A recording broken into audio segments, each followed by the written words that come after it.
We're up against a phenomenon that we have never seen, and that is the big lie. The big lie is not just stretching the truth. The big lie is not just fibbing.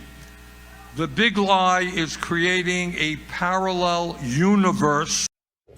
A family can be made up in many different ways.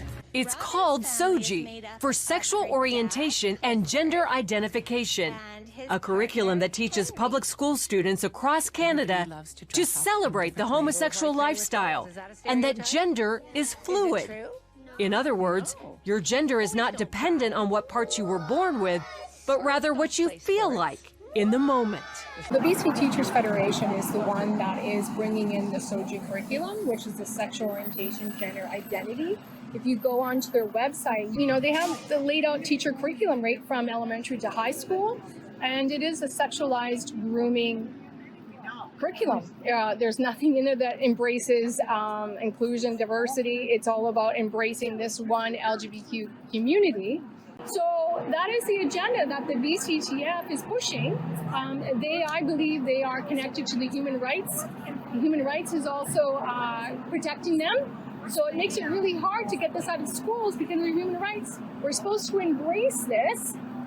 And I don't understand it because this is sexual in nature. This is a sexual nature. And what adults choose to do in their privacy is their private. Why are we pushing a sexual agenda on kids? But these people are deranged, and they're deranged by an ideology that is being pushed onto our children every single day. Currently, there's controversy in the UK over our sex education guidelines that are teaching kids about this warped gender ideology of cisgender and non-binary as fact. Even some teachers saying what happens in this room stays in this room with regards to sex education. That's something that a sexual predator would say, and this is being normalized. And I will shout from the rooftops about the sexualization of children until something is done and until this government, in my country at least, acts.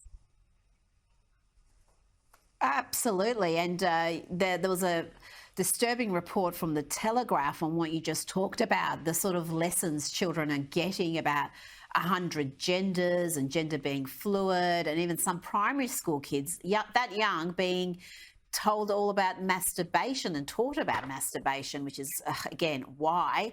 But you've got a Tory government there. Why is this happening when you elected supposedly a Conservative government in a landslide? They have just completely lost control. There is no conservative ideology in the UK. It's being controlled by these pressure groups and these lobbyists that are really abusing our public services and the public purse, hosting drag queen story hours at councils, funding activist trans lobby groups that are actually pushing this sort of heavily sexualized and, quite frankly, scientifically inaccurate these guidelines onto schools. Like, you wouldn't take a child to a strip club. Why would you have a man dressed as a woman in a G-string dancing for them? It just seems just perverse. It really does. It seems like we're in a bit of a civilizational decline right now with this degeneracy. Anyone that takes their child to that needs their hard drive checked. It's perverted and depraved. Yeah, it's completely legal. There's nothing illegal going on. The thing is, personal choice. We don't know.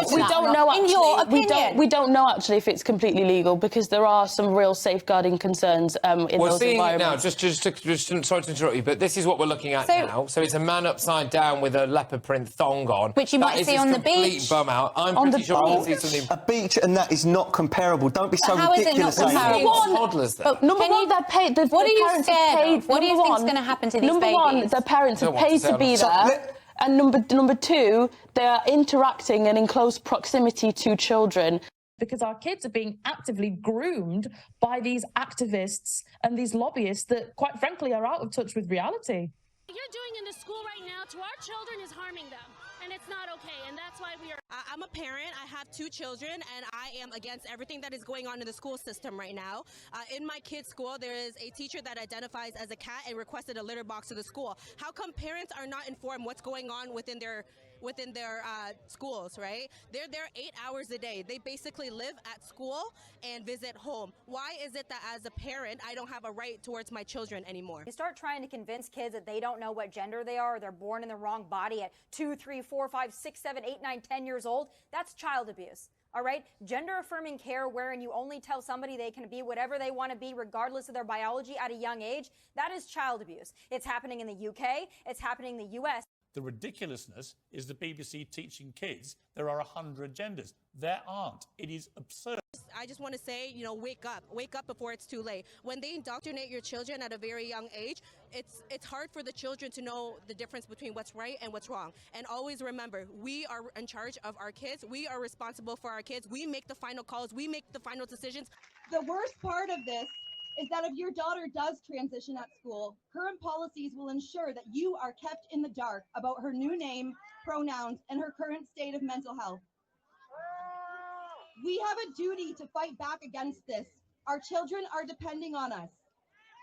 If you are a woman and would like to join WDI, go to womensdeclaration.com and sign the declaration.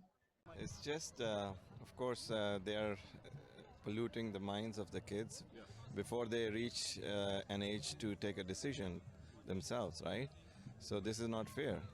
Parents should have the right to teach their kids regarding these. Today, I will discuss the devastating effects of gender ideology on young girls.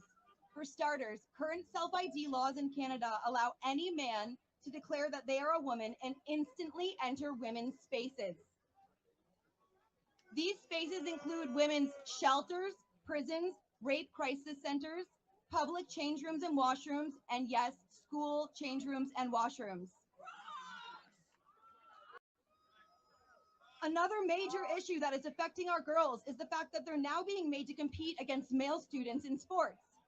And the fact of the matter is that this is beyond the ridiculous at this point, because there are hundreds and hundreds and hundreds of these claimed identities. You know, you go on Wikipedia and you look at a list of identities, and there's arrow gender and maverick gender and cake gender and cat gender and demon gender and demi boy and demi girl and trans mask and trans femme, and there are hundreds and hundreds and hundreds. So on what basis should spaces or sports be segregated by identity?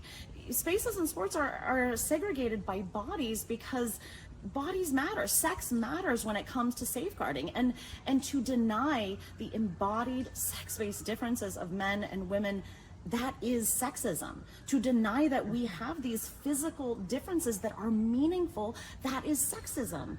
And girls are now being raised in what is, I say, rape culture, where they are told that they are literally not allowed to say no to men and boys' entitlement to cross their boundaries. And if girls say no, they are being told they are the harassers. This is the epitome of gaslighting. It is the epitome of psychological abuse. It is the epitome of DARVO, which is to deny abuse and reverse victim and offender.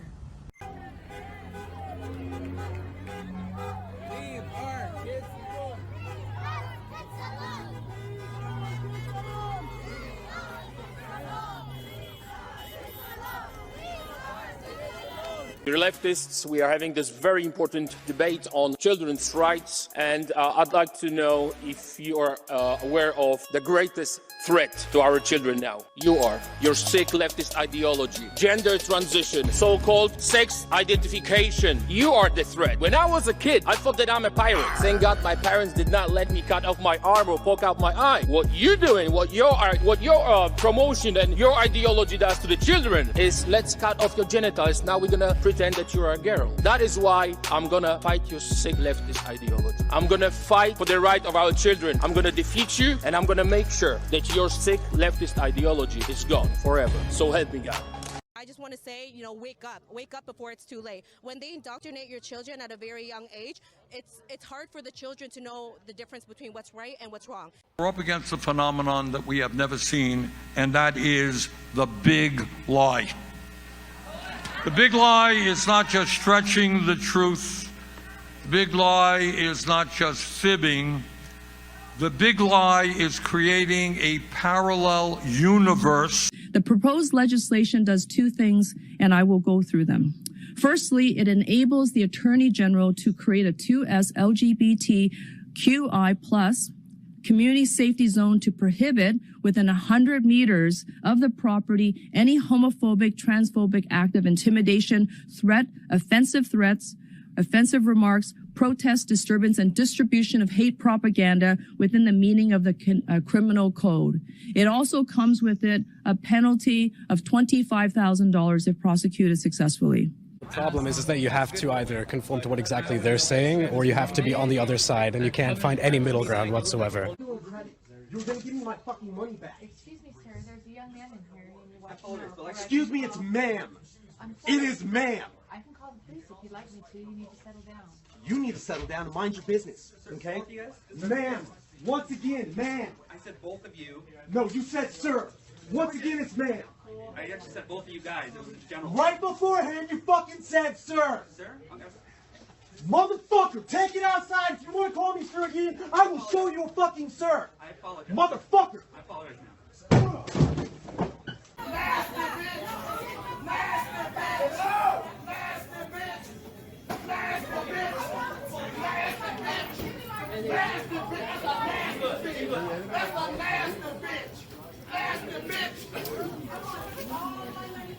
Give a fuck about a nasty bitch. We don't give a fuck about a nasty bitch. Y'all that big trigger. Fuck that hoe. Fuck that hoe. This is a group that has for years been committing acts of violence at rates much higher than you would expect across a cross-section of the population. To give a few examples, last year a trans girl tried to assassinate a justice, Brett Kavanaugh, at his home. Then a self-described not-binary shooter, also a member of the cult, murdered 5 people at a Colorado nightclub. In 2019, a trans teenager shot 9 people in a high school, killing 1. That was in Denver. In 2018, a mentally ill transgenderist shot up a Rite Aid distribution center in Aberdeen, Maryland. That massacre killed 4. So you can see where this is going, and you shouldn't be surprised by it. Mental illness leads to violence. This is a species of mental illness, and there's no mental illness greater than the delusion that you are God. Is accelerating. Police just arrested a man called William Whitworth. He's a transgenderist, uses the name of Lily, in the state of Colorado. Apparently he had a kill list and a manifesto. He was planning to attack 3 schools and churches, and apparently some talk show hosts too. You know, that male rapist was allowed to go into a female prison in Scotland. There's a genuine danger around allowing men into women's spaces, like women's shelters and things like that, and they can be there just by identifying as a woman and then identifying as a tree the next day. Ireland's new hate speech bill takes those existing issues and dials them up to 11, sprinkles in some police state authoritarianism, and adds a little thought crime, criminalising you for things you may have never even said. The bill's first problem is that it does away with the silly idea of actually trying to define what hate is in a hate speech bill, and it simply says, hatred means hatred against a person or a group of persons in the state or elsewhere on account of their protected characteristics. Yes, that's right. In a bill limiting the essential human rights of every single citizen, they defined hatred as hatred in a circular definition. So the bill defined the context in which they're going to use the word, but made absolutely zero attempt to define what hatred actually is, meaning hatred can be anything that the government want or need it to be. And what are those protected characteristics? Well, there are 10 according to the bill that you can see on screen. The most interesting, of course, these days is gender. Ireland has had gender self-identification since 2015. So what does the bill define gender as? Well, the bill says gender means the gender of a person or the gender which a person expresses as the person's preferred gender, or with which the person identifies, and includes transgender and a gender other than those of male and female.